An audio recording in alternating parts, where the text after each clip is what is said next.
దసరా నవరాత్రులు పండగ ఒక్కటే, కానీ ఒకరు పూలను పూజిస్తారు, ఒకరు చెక్క బొమ్మలను పూజిస్తారు. ఒకరికి సంతోషం, ఒక్కొక్కరికి దుఃఖం.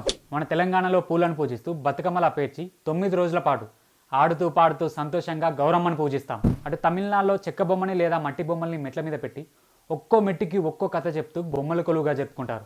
గుజరాత్లో 9 రోజులు ఉపవాసాలుంటూ గాగ్రా చోళీ లాంటి రంగురంగుల బట్టలు వేసుకొని 9 రోజులు సంతోషంగా గార్బా ఇంకా దాండియా లాంటి డాన్సులు చేస్తారు. వెస్ట్ బెంగాల్లో దుర్గామాతని ఉమాదేవి రూపంలో 4 పిల్లలతో ఇంటికి వస్తున్న కూతుర్లా ఆహ్వానిస్తారు. 5 రోజులు మండపాలలో ప్రతిష్ఠించి అట్టహాసంగా పూజలు చేస్తారు.